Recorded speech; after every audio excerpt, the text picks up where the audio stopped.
Hello, fellow travelers, and welcome to the Versus Stars podcast. All my loyal listeners, thank you for your continued support. And remember, click the subscribe button, everybody. It's an amazing episode because Frankie B. Washington boards the mothership. You know him as the artist behind the Nightmare Patrol. Now he's the artist of Kaijus and Cowboys. Come aboard as we go traversing the stars. Hello, Mr. Washington. Thanks so much for coming to Versus Stars podcast. Hey, what's going on, Jeff, my man? I'm a big fan of yours, so thank you so much for coming on the show. Me? I got fans? Oh my Lord. You have Gee, tons of world going to? Where's this world going to? Gee, they'll put anyone on TV. So I always start off with the question of inspiration. So what inspired your love for comics and who your earliest influences? Oh, okay. Oh, all right. Well, my earliest influence was the Shogun Warriors. Shogun Warriors comics done by Doug Munich and I hope I'm saying his name right. Doug Munich and Herb Trimpe. Herb Trimpe passed away. I got to meet him a couple of times, called him Dad. He's an amazing artist. Yeah, I had a chance to tell him. But that was the book that influenced me. I grew up in Boston, and I remember my mom taking me to there used to be this massive toy store called Chow World. They were like Toys R Us, but they were amazing. It was like a place where literally a child we were going. It was in Dedham. I remember going through the door with my mom, and there was a spinner rack, and on the spinner rack they had these comics. I think it was like 10 to a bag, and it was like $5. Can you imagine? And on the first one on the cover was the Shogun Warriors issue number 1, and I lost it. Now, mind you, I do have to be honest. My very first comic book was a Spider-Man, but I vaguely remember it. Like I remember getting it at a local store in my neighborhood. But I was like, oh wow, Spider-Man and stuff. But this book impacted me. Why? Well, because I love robots and I love kaijus. I love giant monsters. Eat the giant monsters from America, the giant, the 1950s giant beast, King Kong, to Japan, Godzilla, Gamera, and all that stuff. I love that stuff, and I love the giant robots, and I just was like, oh my goodness, Marvel Comics is doing a comic book with these characters. Maybe there's a chance that I could do that one day. In my young mind, that's immediately what I was thinking, that maybe one day I could do that. So how wonderful was the spinner rack in stores? I think that was one of the great things that existed. Magic. It was. They were in a lot of places. Yep. And they were great thing. Well, they're a great thing for parents because you're going in there with mom and shopping and whatever, and all of a sudden she's like, all right, just stay out of trouble. And then all of a sudden I'm just like, whatever, and then there it goes, it's waiting for you, and you can just sort of hit it, and it spins around, and it's all these just comic books, just various different ones, DC Comics, Marvel, and then maybe you get a few like unknown ones where you just go, oh man, what's this one? So yeah, it was very diverse. I miss them. I do. And condition didn't matter because you're pulling off the rack. You just did it for the fun of the reading of them. Yes. I think when the worst things comics ever did is lose the spinner rack. I agree. I agree. One of the worst decisions ever. I don't understand why. Because I don't know the fundamentals of why they did these business decisions. But it was a sad day when they left, because they definitely were a necessity.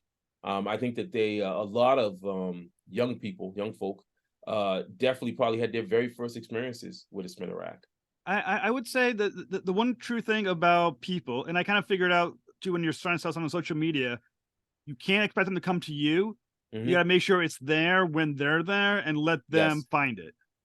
First rule of marketing and advertising. I've done 30 years in the art industry, and I did a big chunk of my career was in advertising. I had the fantastic opportunity to be surrounded by amazing copywriters. I mean, super talented. Let me just say that right now. Super talented copywriters, super talented creative directors, art directors. I literally sat in meetings with people who were making decisions for like multi-million-dollar gigs, like clients.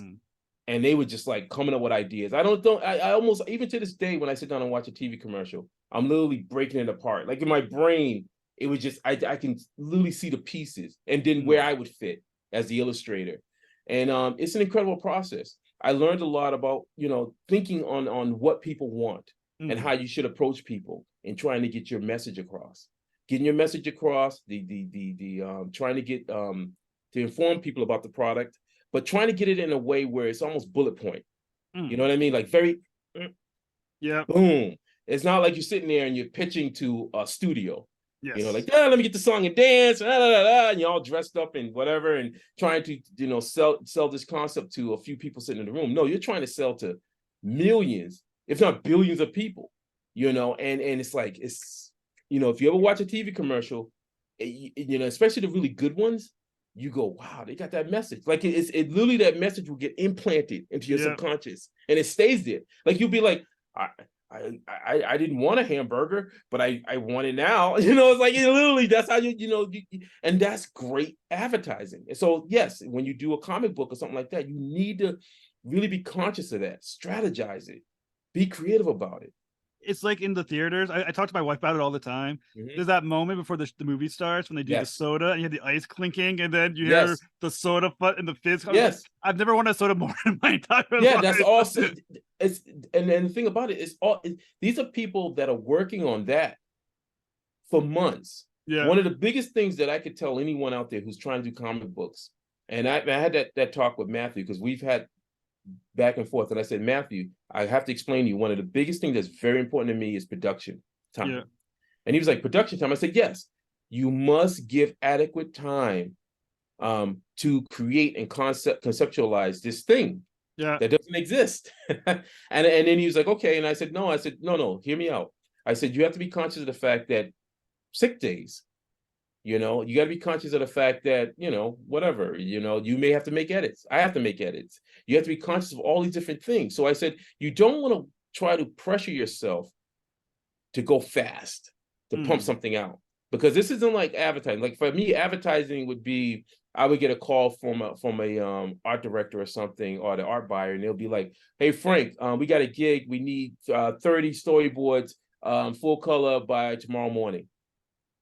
Well, okay, I got to bust them out. Now, that kind of artwork isn't the kind of artwork that you would, it was pretty good, but it wasn't the stuff that people want to buy, because it's fast, it's quick, it's whatever. But when you're working on a comic book, you want to add a little bit more passion, a little bit of more, love, a little bit more of like that you've actually taken the time to care about it. Yeah. Just like a film. I mean, think about it. Would you go out and rush and do a film like in, I don't know, whatever, like in a day? Right. I mean, I'm sure some people have done it if they're really gifted, but still, that would be like, man, then you got to edit it, and it'd be kind of choppy.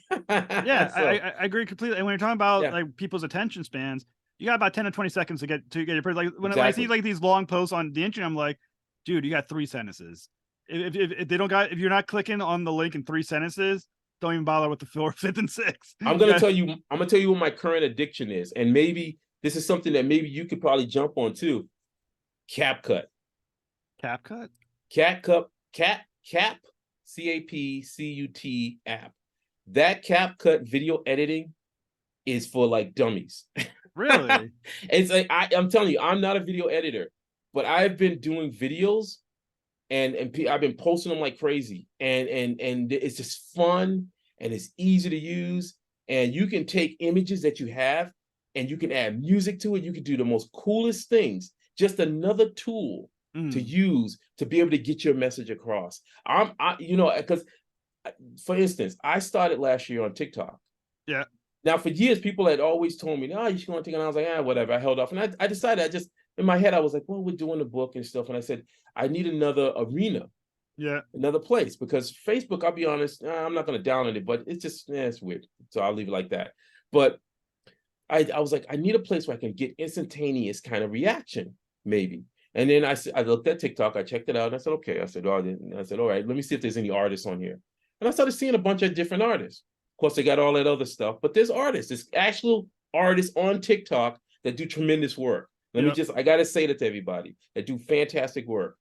And so I said, okay, I'm gonna put some stuff up. So I have a YouTube page. So I said, I'm gonna put some of my videos up and whatever. Bingo bango, people loving it. And I'm like, wow, this is really good. And then I started noticing little things, instantaneous reactions. People conversing and contacting me and stuff. I'm able to engage them. And then I started looking at how the videos, the time. And this all led up to me finally getting CapCut like this year. And I was like, I'm gonna just try it out. And I was talking to my wife, and I said, I don't know, honey. Maybe it's a write-off. As I always got, so it's a write-off. Maybe I can, use it as a sense of promotion and stuff, as a tool. And so I started playing with it, and I'm telling you, it's changed the game. I'm able to do like 20-second or even like a minute or 60-second videos, and you can get a lot of information. I can do voiceovers where people can hear my voice over music, what do you call that, royalty-free music or whatever, and then add my images to it, and it just creates, I literally create my own trailers. Very cool. And that kind of ability and power is amazing. And I'm not an expert, and I'm not a video editor. I'll let anybody know that. My strength is art. I love drawing. But this tool is for dummies. And I'm one of those dummies, and I'm using it. Well, I mean, anyone who knows you or knows your reputation know you as the hardest working man in comics. So how does it feel to be the hardest working man in comics? Oh, I'm technically who's it? Nick Fury. Yes. Yes. Why can't I think of his name? My brain just went dead. Samuel Jackson? Yes. God, my brain just went dead there for a second. I'm like, oh my God, what am I thinking of? Yeah, I'm Nick Fury. I wish. So where does that kind of work ethic come from? Ooh. Well, I'm gonna be knock on wood. I'm gonna be turning 53 this year. Nice. So I was born in 1970. So it's funny. I was on the phone with someone earlier, and then I brought up Gen X. I think Gen X has turned into this bad word that no one wants to talk about. Because I noticed that when people talk, they go, "Oh, boomers," and they insult people by calling them boomers. Yeah. And then they also group us into boomers as an insult. And I'm like, no, dude, Generation X existed. We brought a lot of stuff, all those great movies and stuff that you're watching now that you're like geeking over. Where'd you think they came out? Star Wars. What year did Star Wars come out? What year did Alien come out? What year did Indiana Jones come out? What year did, I can go back and forth, like, but between a span of when I was born, 1970 into 80s, into like let's say late 80s, there was a lot of great stuff that came out. Music, everything. So I'm a kid from that point. Now my work ethic I started work at 12. My mom, she literally took me by the hand, and I was living in Dorchester at the time. She took me in the hand, led me to the corner store, and she said, "Hey, you were looking for a kid to fold the newspapers?" And the guy was like, "Yeah." And she said, "Here he goes." And she just literally, she just tossed me over to the guy, just handed me over. And she said, "There you go." And then she said, "You like them comics, huh?" And I said, "Yeah." She said, "Okay, you make your own money." She's like, "I want you to learn the value of $1." Yeah. And then that started. And once I started making my own money, I was like, wow, this is my money. And I got bit with the bug, like the hustle. The hustle got in me. And so I was like, when the snow came, New England.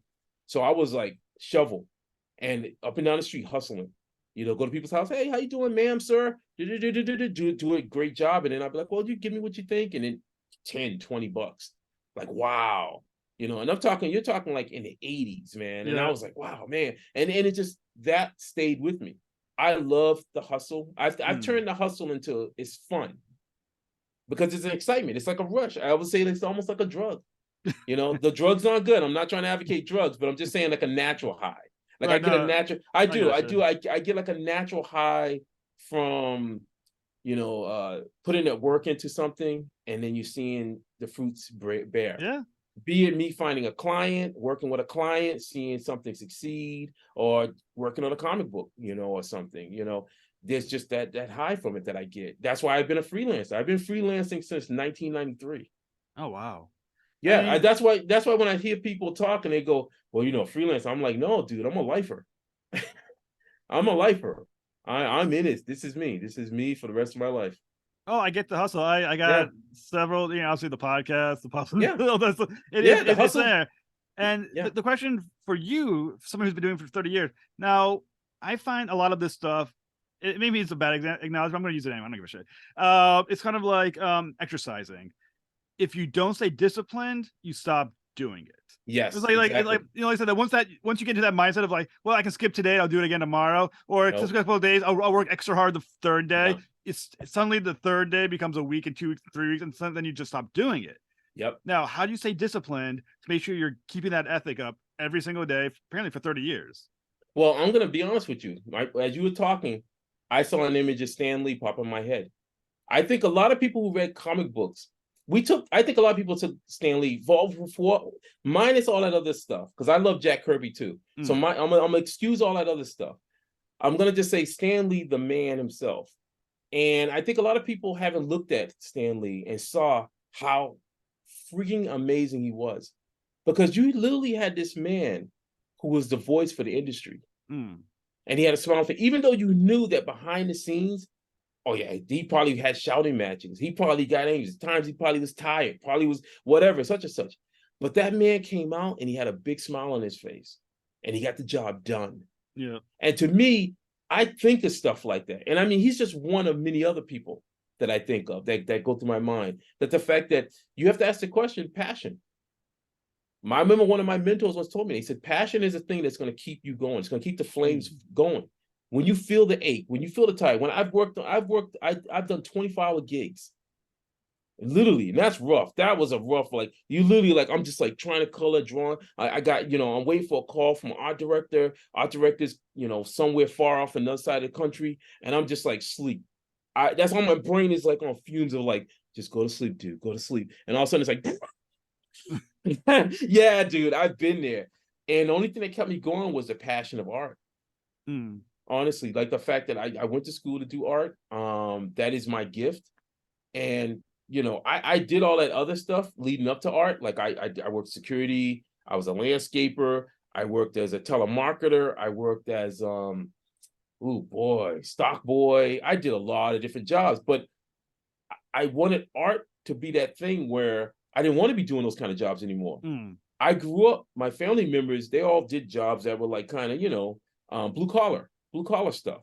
And I was like, I want to sort of control my destiny somewhat. I think that was the thing that stuck with me. My mom would talk about her dreams and aspirations and how, like, because she had us, she got detracted, from those dreams. And she always, and I would hear from other people too, where they say, like, when you get older, you don't want to look back and have regrets. And that was a fuel for me, where I was like, I don't want regrets. I want to be like, when my day comes, when that day comes, and hopefully it's far from the future, and I'm an old dude with like I'm already seeing sprinkles of white in here, but if it's all white, man, I just want to sit there and be like, I did it. I'm probably gonna be playing Frank Sinatra. I did it my way. Like, I'm gonna be like, right. Click, and that's all. I'm just gonna sit there like this and just be like, there you go. I did it my way, and I've always wanted that. Yeah. And so, passion is the thing that's gonna keep you going. Even when you want to sleep, even when you're aching, even when you're hating it, even when you have a client that's like calling you every name under the sun except your own birth name. Yeah. And I've been there. So it's like it puts a smile on your face. It keeps you from, doing that thing, being distracted. It kind of reminds me of your stories of could remember a sort of the comic books of writers of old and artists of old back in the day. I mean, talking about Kirby, and Kirby was part of it. When they I remember, I think it was on, I can't remember the name of the show, but there was the jam session when they made the Human Tour Submariner first ever crossover. And they said, like, in the weekend, all these guys just crammed in this thing. They did like 40, 50 pages all in like a couple of days. That's the kind of passion that when you talk about that, that pops in my brain. Like, those guys had to want it. You had to want it. And think about it. Think about what's crazy. They weren't getting paid the money they should have been getting paid. They had none of the things that we have today. Like I'm seeing artists out there that are getting paid, somewhat much more better. They're getting somewhat better deals. Even the ones who are now like kind of doing their own stuff. Yeah. These guys never had that option. These guys were going out there, if they had families, they were like, this is for my family. Yeah. I'm working for my family. I have to take care of my kids. I got to take care of my wife and stuff like that or whatever. And I got to draw. And so think of it in that terms, where it was work, which it is. And I want people to understand out there in TV land. Comic books is work. And listen to me. It is work. I don't want you to keep thinking that it's just like this whole thing, la-di-da-di-da-di-da-di-da, and you're just having it is fun, but it's work. Yep. And the thing about it is those individuals back then, they worked very hard. And the proof's in the pudding. Look, we're still reading. I know I am. I'm still looking at their stuff. I'm cracking it open, working on Kaijus and Cowboys, and I got all the old books, popping them up, looking at how special effects, the sound effects were, and I'm like, yeah, does that sound right? Biff, bang, boom. Well, like I said, I mean, it was incredible, and they weren't even getting the kickbacks that a lot of artists, like, because they were writing these characters, creating these characters, and they were not getting percentages. Nowhere. No. Once they did it, that was it. That's all they got paid for. Goodbye. Yeah. I assume the names were on the books, but I think that's once upon a time they weren't even then back then. Well, I wish honestly if there was in some parallel world that those people like Jack Kirby, I wish that Jack Kirby understood his worth. Because I think that, because I thought about it and I said, I think that Stan Lee understood his worth. So he was able to come in and he negotiated.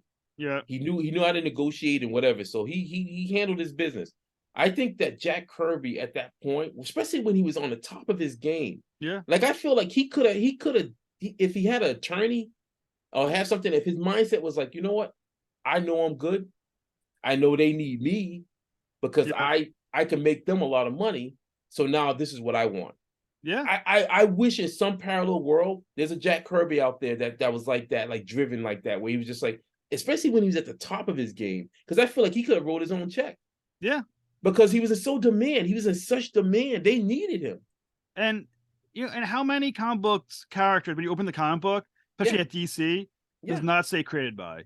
You know what I'm saying? You got Aquaman, you got Wonder Woman. That means that guy was not getting a penny. His family didn't get a penny for that book. I mean, the guy who created Hal Jordan, the Flash. There's no created by credit. It means whoever did that work got nothing. What if Jack Kirby? Here's a what if. What if Jack Kirby had took the Fourth World and just did his own thing, create his own? Yeah, that would have been mind blowing. It would have been It was so sad. Like I finally read it. I know I'm starting to go off on the thing, but I finally read the Fourth World, and I got sad, man, by like near the end of it, because you could see how his artwork started deteriorating. Oh, because really? it had been because there was a huge gap in time. Remember, like there was a point where he did all that Jimmy Olsen stuff and whatever, and you look at it and you go, oh my God, this is Jack Kirby at his like strongest, where he was just like, he was really into it. And you see the art and the detail is rich and crisp and everything. And then I think they came back in the 80s, and I guess he tried to come back and try to do some stuff, and he just didn't have it. It's not up to, because now he's a much older gentleman and stuff, and he just, something was gone, because it was like he was severed. When that moment when he was right in that world and he was at his strongest, it was severed. And it's tough to come back to stuff like that once you've been severed from something. And it's just sad. I looked at it and I was like, man, but but at least he's remembered. I can't remember his legacy. I can't remember if it's Japanese or some idea where it is, as long as you're remembered, you're not dead as long as someone remembers you. Can't remember if it was Japanese or Roman, but it's one of those who that's the famous line. And which is nice. And I think that's where we all, at the end of the day, that's where we all want to be. I mean, we write it. Yeah, we do it for ourselves. I mean, I write my new comic book. I just had a Kickstarter at the end of All Terminus. Yeah, I did it because I wanted the story. I did it because I want to see people read it. But there's part of my brain that's going, what if? What if 30 years from now, someone is still reading that damn book? I'm totally in the mindset of legacy. Yeah. It's like, that's why I put this stuff out. I put the stuff out that I do. That's why I engage people, because part of me is like, is there a young Frankie, male or female, out there who's going to have the same experience that I had when I saw Herb Trimpe's work? And when I finally got to see Herb Trimpe and talk to him, and I saw him a few times. I saw him up in New York, and I got to talk to him. He gave me his phone number. And then I the last time was really here in Rhode Island and stuff. And so, I got to talk to him and tell him how much his work impacted me. And it was weird because I guess he was like, oh man, really? And I was like, yeah. I said, I just want to let you know that I was a kid, grew up in the projects. This black kid from the projects looking at some work that this white man did. And it was the most powerful work that I'd ever seen. Although there was a lot of other work too, but just a powerful thing. And you impacted that. And I said, you need to hear this. And he said, wow. He was just like, well, thank you. And he gave me a hug. Cool. And it was just powerful. And I said, you know what? That's legacy, man. Like, I want to experience that. Totally. And, well, now you're the artist of Kaiju and Cowboys with Matthew Blair. Yes. So how did you get involved in the project, and what interests you in the concepts? Oh man. Well, the thing about it is Matthew, he was looking for an artist on this this website called freelance.com. And I happened to be on freelance during a period I was on freelance. And so he had reached out to me. I guess it's funny because I did an interview with him, and he had actually mentioned that he had tried to contact me before, but I guess I shot him down. I probably was busy. And that's one thing about me, is that if I can't do the job, then I won't take it. But what I will do is I'll suggest if I do know of another artist, I'll do that as well. But I just feel like if it's beyond my means, I'm not going to try to kill myself to try to do something or whatever, because I want to bring 200% to the table. I don't want to bring 50% or whatever. So anyway, I guess the second time was the kicker, because he contacted me and we clicked, and he contacted me to do some work for a webcomic. There was a webcomic series called The Secret Lives of Villains.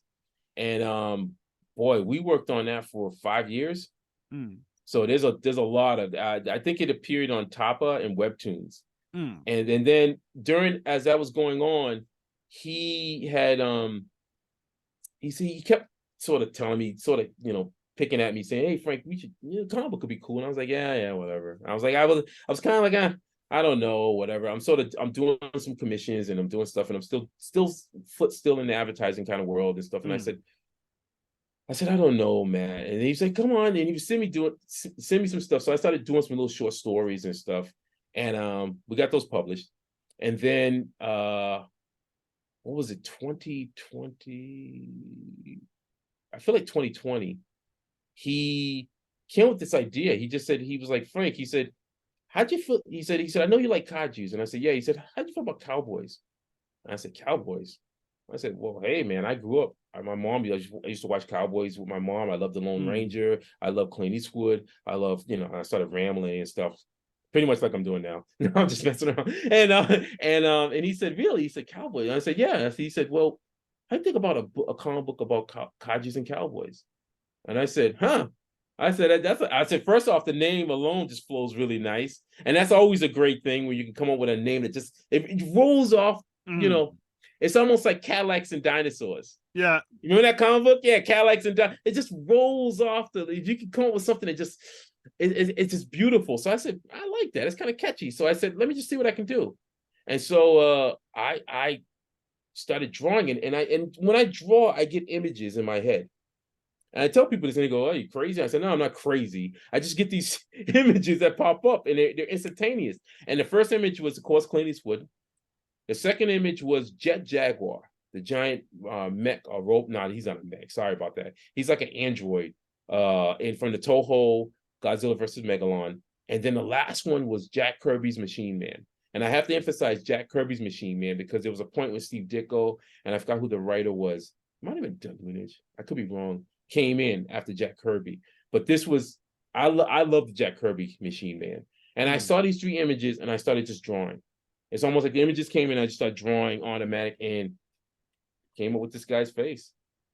I don't think it comes up. Oh, is that? Yeah, you can't see it. Yeah, it's the background. But anyway, it came up with Bwin. Bwin was the bot with no name. That character just kind of flowed out. It was like the first hit. And then I added the dreadlocks. Because apparently, and because I sat there and I started thinking about it, I said, I love seeing Westerns where you got the guys with the dusters and the hat and a silhouette, and then they got this long hair, and the hair's kind of blowing in the wind, and you just get this iconic. I almost was thinking of the character. Who's the character from Preacher? The Saint of All Killers. Oh, yes. Remember how cool, like the silhouette of him, just that fearful look, and it's just, I saw that in my head, and I said, that's how Bwin's gonna look, but with dreadlocks, with the cables in his hair and stuff. So there you go. And then the other side of the influences would have been manga. I'm a fan of manga, but I'm a fan of a lot of other stuff. And let me just, I'll explain that. I love manga, but I also love Western comic books a lot, and I love European comic books. So I've always been a jack of all trades. I think that each one has their own uniqueness to it, and I like unique stuff because I feel like as an artist I can grow by seeing unique things. Manga was very fascinating to me in the 80s. Some few here now, but mostly in the 80s. And I'm talking in the age of Battle Angel Alita. I'm talking of Akira, Fist of the North Star. A lot of these were more adult-oriented stuff. I call it the Noir era. And the Noir era is more like when they started using a lot of heavy black lines, like characters look like adults. They really used a lot of detail in their work. The stories are very adult driven. Like they you'd have the classic characters of they almost seem like detectives of something from the 1940s. That's the only way I can describe it. how they were. And I was really fascinated with that stuff. And of course, the over-the-top kind of characters where, demons, monsters, and things like that. So when I think of manga, I think of that era of the 70s into the 80s. And then some stuff from the 90s and stuff, but that's where I pull a lot of that stuff. I know that there's always been these weird comparisons now of who's better. First off, I'm not a big fan of people of things where people sort of treat artwork as like we're watching a football game. Like I'm rooting for the Patriots and you're rooting for the Buffaloes or whatever. Yeah. Because art is subjective.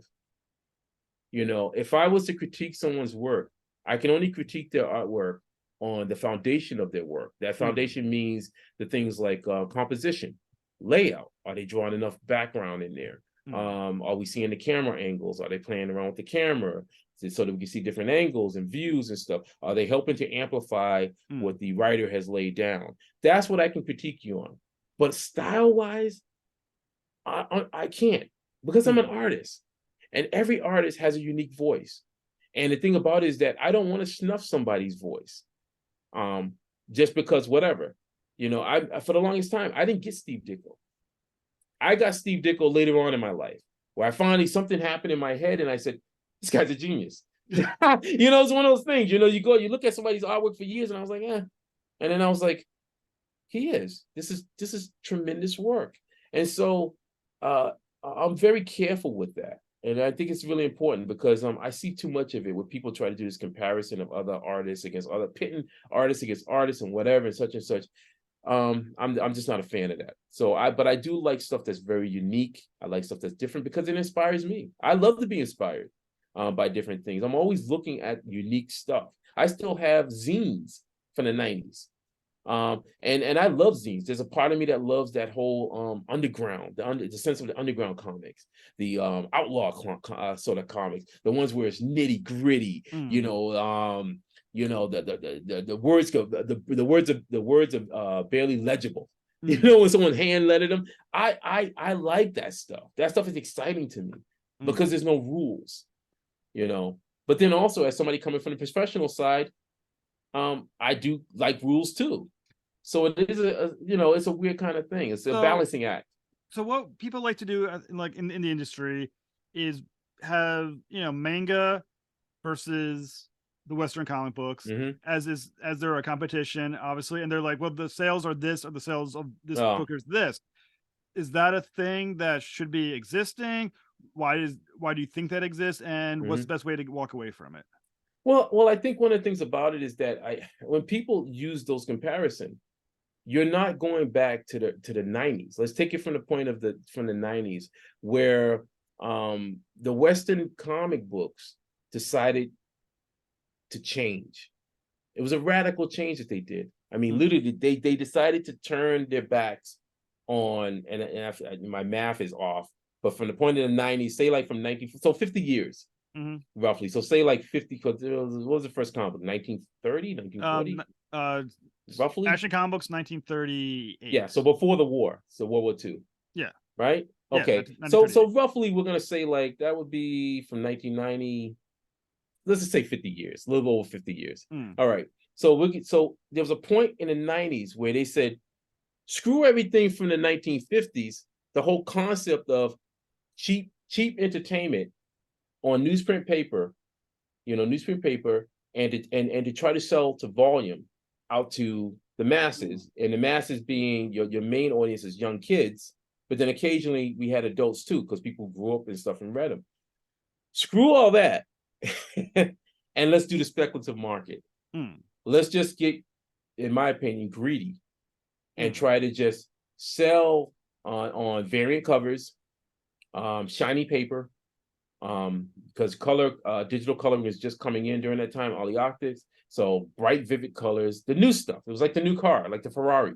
Let's go for this. And I'm not trying to diss on a Ferrari, but I'm just saying, I'll just use that as an example where it was like this colorful new thing, and screw 50 years of what was reliable. Yeah. And so they went for that. And in that span of, say, the 90s into 2000, we saw the fall, the diminishing. We saw like a lot of stuff started changing, where you start seeing books being pumped out rapidly, Start seeing a lot of variants. You saw the death of the long story forms, long story format. You started see because honestly, me and Matt, when we was talking about Kaijus and Cowboys, I said I want to do more than just 4 issues, and he said, well, what about 12? And I said, that's good, because I immediately thought of Christ on Infinite Earth. I thought of Secret Wars, and I said, that's pretty good. 12 issues. Okay, let's. I said, can you do it? And he said, yeah, I can do a story in 12 issues. So I said, cool. But you started seeing that. Like, I think we saw 12 issues and then diminished. 6 issues. I think there was a 6-issue book sometime. And then it was 4 issues. So then we started seeing that coming in. So no longer would we be seeing anything close to like what Chris Claremont was doing. I mean, thank goodness for Vertical.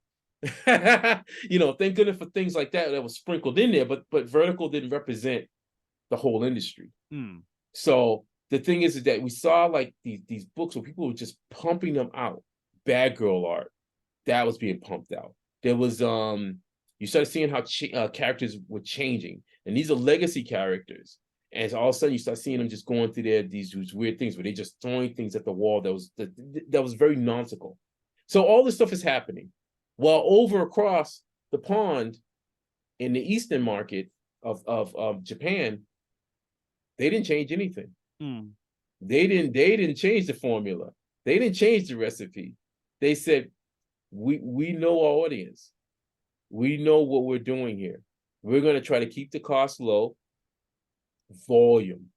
Get as much stuff that we can, Shonen magazine or whatever they call it, get it out there. Get it out to people. And what happened was, while they maintained the way they were doing things for years and years and years, America changed. America pushed out their main core audience, which were kids. What kid can afford well, at the time, what was it, like $2 at the time? That was a big thing. I think it was probably like $2. What kid can afford a comic book like that? And then also the comic books were changing, like the messaging in comic books. No more were we seeing these grandiose escapism kind of stories that really pulled us in, like the Thanos things or things like that, or Greenland. These vast stories that were like that made you, And again, I'm using terms. Drugs aren't good, but just that addiction to reading comic books. These are the things that pulled us in and made us. When I read X-Men and stuff, it was like, oh man, I got to get the next. Literally, me and my friends in the schoolyard, I got to get the next one and whatever. That started dying out.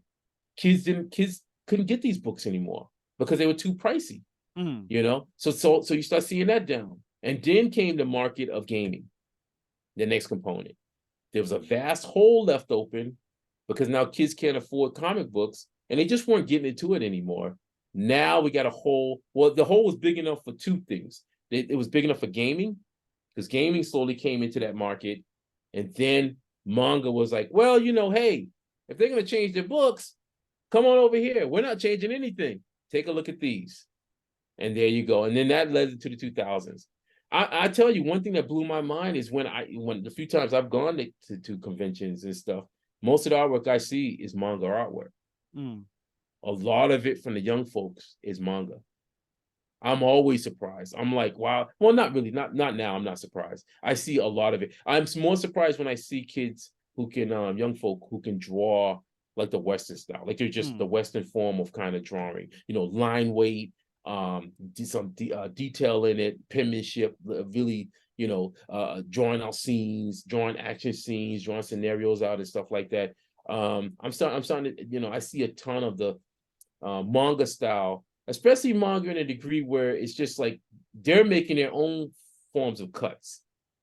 So to me, I as I said earlier, I grew up on manga like Akira, where if you open up Akira, it's page on page of just like insanity. It's just like your mind is being blown every time you turn a page because there's so much richness in it, so much stuff going on, so much. It's like when Steve Sprouse, when they did the Matrix storyboards, and you sit there and you go, okay, take this page and then film that kind of thing. Well, I'm starting to see manga now where there's cutting corners where I can see stuff being rushed. It's like I just got one. I got a manga there. I'm not gonna say the name, but I'm looking at it and I kept trying to turn it back and forth because I couldn't tell whether or not the character had hit somebody. I mean, I'm saying stuff like that where you can't even tell what happened. You're just like, okay, there's a big sound effect, and then this giant character is like pummeled. But I'm like, what happened in between? It's like it's like an anime. There's no in between in there. So I'm starting to see that on a lot of their books now. But when you're doing your own artwork for, let's say, for Kaijus and Cowboys, how are you balancing the kinetics with the story? Because one can often overshadow the other if you're not careful. Well, it's funny. Me and Matthew, when we first started, I always felt that me and Matthew actually have a more, I feel like a Jack Kirby, Stan Lee kind of way, where he'll do the script. Like I honestly, because we talked about it, and he sent me when we first started it, and this is back in 2020. He sent me a overview, or what is it? Overview of pretty much where he wanted to go. Yeah. And I looked at it and I said, okay, cool. And then I put it away. I didn't even look at it anymore because I was like, well, look, you can show me an overview from 2020, but I know the story's going to change. It's going to go through evolution because that's how stories are. They go through evolution. A new idea comes up, and you just kind of make it. You go with the flow. So when I don't know how the story is until he sends me the script, which I like, because then once he sends me the script and I start thumbnailing, then there's that wonderment, like it's new to me. So then it sparks my own creativity. And Matthew's pretty straightforward. Like he won't go into super details about certain things. He'll just be like, okay, Frank character such and running whatever. And then it's me where I get to come in and I add in certain things because I'll go through the books and see certain things to make sure I don't replicate something. And then in my head I try to visualize how these characters are going to be. Like, how does B1 feel? How does he, he's this robot. I'm drawing a robot.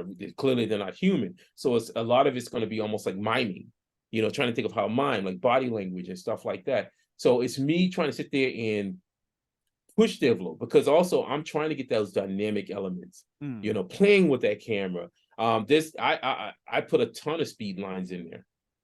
Like him running to get a sense of speed and that he's also capable. Like he's able to leap around because he's I forgot what his height is. So where's his card at? I think he's like 7 feet tall or something like that. A little bit over, like 7 feet tall or something. But he's fighting Kaijus, and Kaijus are pretty much Kaijus that are giant size. So Godzilla would be like a Kaiju. And then the Kaijus, then we have other various size Kaiju, strange beasts. They can be the size of 7 feet tall. A Kaiju can be 4 feet tall. You know what I mean? So they can be different sizes. So that's kind of like what we have in this story, in this world. But I wanted to, when I sat down and thought about the character, I said, I want the character to be capable. And I remember in my brain, I kept thinking of the famous fight between Spider-Man and the Juggernaut. Okay.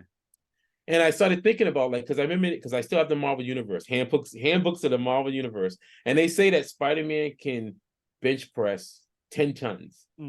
I don't know if he's changed, but in the original books, he can press 10 tons. He has agility and stuff like that. So when he's fighting Juggernaut, who's just way out of his league, he's using his own skills and his own capability to battle him as best he can. Now, I think he's still lost, but he was holding his own for a few minutes against the Juggernaut, who's like Hulk class, And so I thought about B-Win and I said, okay, clearly he's built so that he can fight various size kaijus and stuff like that. So I said, but I have to show that. One of the promises I told Matt, I said, Matt, I'm not a big fan of guns, especially robots holding guns. So I'll let anybody out there know, I'm not trying to throw shade on people who happen to like Gundam or any of that stuff. But for me, in my mind, the idea of a robot having a gun just seems so like, why wouldn't a gun be incorporated in his body? It's almost like Iron Man. Like to me, Iron Man represents the ultimate in a sense of like, if someone was to build armor and you wore an armor suit, why would you have to hold a gun in your hand? Your whole body is a weapon. You literally have weapons all throughout your body. So that like, if you fell and your hands are useless, you have missile launchers. And I think that's what I mean. So when I thought about B-Win, he has devices. I even drew like diagrams of everything. Like he has like he has his rope hands. He shoots out his hands like elongated, and he can use it to spin around. He has these spiked knuckles to impact his punches. He has gray guns. He has these special guns that his hands flip up. And I actually showed the diagram. They flip up, and he has guns that come out of his wrists. Everything's incorporated in his body. so that he can get the job done. Mm. So that's pretty much where I came with that character. Well, like I said, I mean, the designs in the book are so fantastic. Another character you have it is Doc. Yes. So tell a little bit about Doc. Well, I had to. Well, that's one of those things where you talk about creativity and you have differences. Yeah. And one of the things I like about Matthew is Matthew doesn't bulk. He doesn't bulk down. Like we've had some tough discussions. And when I first did Doc, because he was explaining, he's like, oh yeah, he's like, first he said he was just gonna be this medical thing partner or whatever that's gonna be with him. And I said, okay, so I drew this big clunky machine. And he said, no. He's like, I see something that's more like a kid. And I said, kid. And I said, oh boy. And this is during the time, like I finally watched the Clone Wars. Yeah. Like I was never, I honestly, I'm more of a Star Trek person. Now I don't inform people, I'm not a Trekkie. So I don't know all the stuff about Star Trek, but but if I'm gonna go someplace, like I'm loving the season of Picard. I'm telling you that right now. It's amazing. It's mind blowing. But I'm more of a Trekkie. I grew up on Star Trek, the classic characters. I love that stuff. But when Star Wars came out, I respect Star Wars for what it was. Star Wars to me was just it was another kind of thing, the next level, fantasy, whatever. So when I met my wife, she's more Star Wars. So being with her has brought me more into Star Wars. And so I sat down because I remember years ago I tried to watch the Clone Wars. And I was like, whatever. I was in that mood. I was just, whatever, I'll catch it. Yeah. But then I sat down and watched it with her, and it was phenomenal. It was incredible because the thing about it, I love robots. I love all kinds of different robots. Robbie the robot, any kind of robot. And I remember getting, as a kid, I had R2-D2 and C-3PO. But I had R2-D2, excuse me. I tried to say that 5 times. And I had him as a remote control character. And I wish I had that toy, man. It was amazing.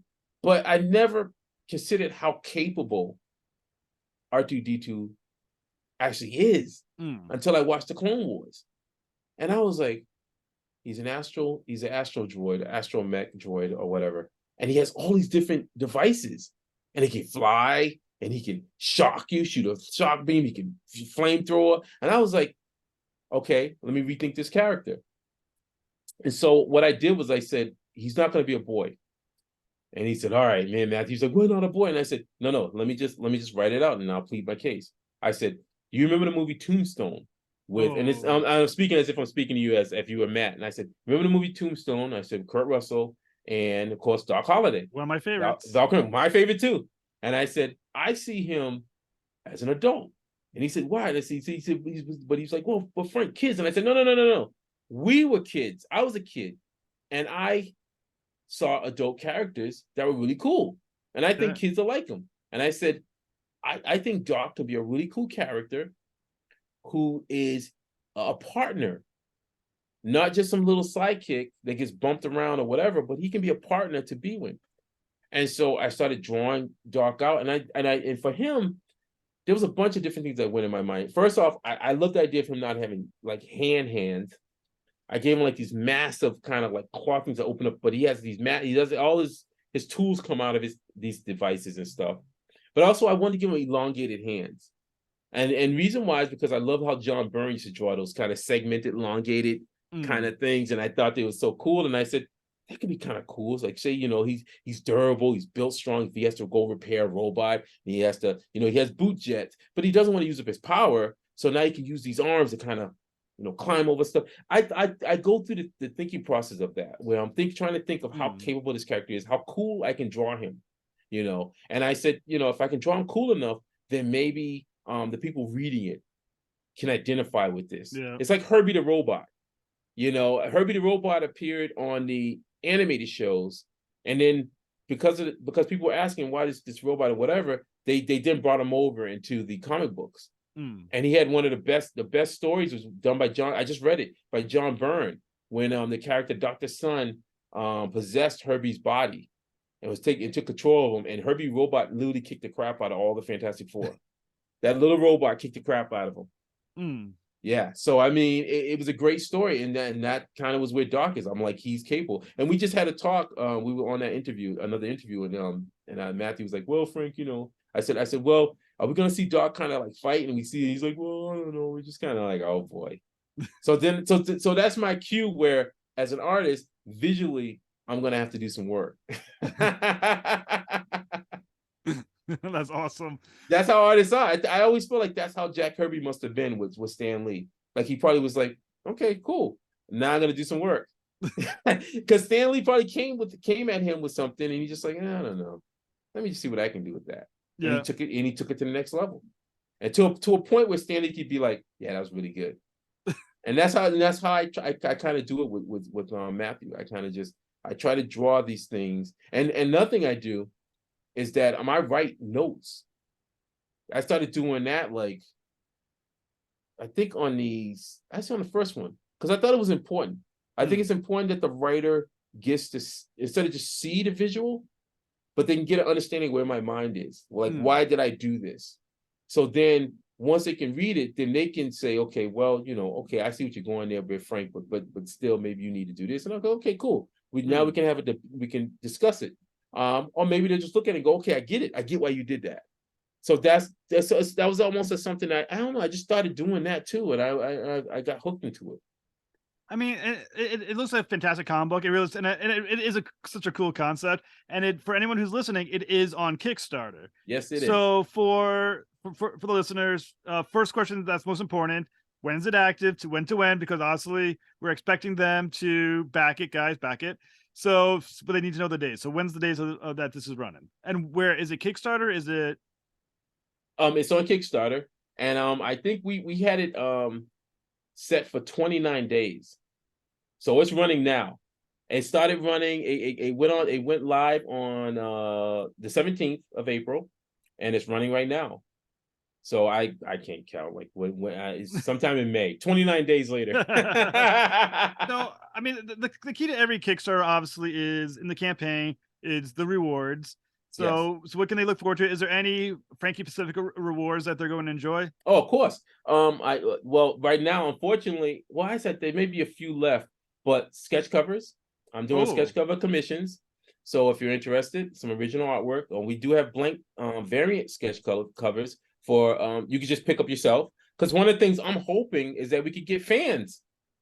I want to see fans draw the characters and draw their interpretation of the characters. So we have blank variant covers. We have stickers, which are pretty cool. I did some new stickers and stuff of some of the characters. We have trading cards, and we're also going to be doing a binder. Looks like a binder to hold those trading cards. Oh, very cool. So we're doing that, and then sketch cards. I'm doing sketch card commissions. But one of the key things that we want to let people know is that this campaign is for the comics. And the thing is that we want to make sure that people understand that this is for the comics. The rewards are nice, but the key thing is we want what we call writers. That's our saying now, because we're holding the whole Western theme. But our readers are called writers, and we want writers to come along to ride along with this journey that we're going on, this comic book journey. So, we want more writers. Join us, saddle up. The thing about it is that our book is one of escapism. We feel that during these days and times of so much stuff going on in the outside world and in your own personal life, it's nice to have a few moments of escapism. Yes. Just to get away, just a story like I grew up with, where they were outlandish. Sometimes they were outlandish. Sometimes they were on worlds and the characters didn't look human. That's kind of nice. It's kind of refreshing. Yes. When a character doesn't look human, or like they're dealing with things that are so like, when's the last time we seen a maniacal, villain whose fingers are curled up, the classic Dr. Doom, who's just laughing, whose silhouette, whose face is coming from the clouds, looking down, like their eyes peering. Remember Francis Ford Coppola, that fantastic scene with Dracula? Oh, yeah. And then his eyes are like peering, like he's watching, but he's through the sky. What? That's the kind of stuff I grew up reading comic books. And I think that stuff's not dead. Yeah. I just think that we people, the folks who grew up on that and we really loved it and it impacted us, we need to be drawing books. We need to be putting this stuff out there. We need to be offering people another option. Yes. That's it. I'm not a person to throw shade on anyone. I love the main. I think the comic books coming from the main guys, DC and Marvel, are fantastic. I think a lot of the companies, the mid big guys, which would be Image, Boom, any of those other companies and stuff like that. They're putting out fantastic stuff. And then also the indie. We're coming up through the cracks, man. And I think we're putting out some fun, interesting, different kind of stuff. And, so and come like, along. Yeah, like I said, I hope they back it. Like I said, it's a fantastic story, and like I said, you deserve every penny you get from this. And you said it's 12 issues. That's the plan, and I think that's the thing. I'm more motivated by getting the readers. I'm more into like I want to get the books into people who are going to read it. That's my rush. That's my major rush and stuff. Because no one's getting rich off of this. Yeah. I just want to. Let's be honest. We're not getting rich, and I think that's one of the things that hurts a lot of these people who are trying to do Kickstarter campaign, not even Kickstarter campaigns, but just any kind of crowdfunding campaign. Excuse me. They're going into it with the wrong frame of thinking. That somehow you're gonna be the one that's gonna make this insane amount of money, millions of dollars. Yeah. If somebody does that, fine. I'll put the question out there. If you do that, now you've set the standard so high, will you be able to do it for the second time? Right. That's the tough thing. But for us people who are just putting it out there and we just want to get into the hands of just readers, I'm happy. Like right now, my eyes are looking at how many people are going to be backing it. Yeah. I think we're at 42 or something like that, 41 or 42. I like to double that. Yes. Because to me, that would mean like those books are generated out there to 80-something people. Yeah. Those 80 people somebody can pass it on to their little niece or nephew, their son or daughter. That's what I'm 100%. Looking at. Yeah. I mean, that would be awesome. And like I said, Frankie, it's been an absolute honor to talk with you, sir. And when you're ready to talk about the next one, come right back, and I will look forward to it. Like I said, you are fantastic and a great spokesperson for comic books. We will be seeing you soon then. I would hope so. Well, the door is always open for you. Right on. Everybody take care. And as I always say, keep that art flowing. All right. Have a great night, sir. All right. Take care.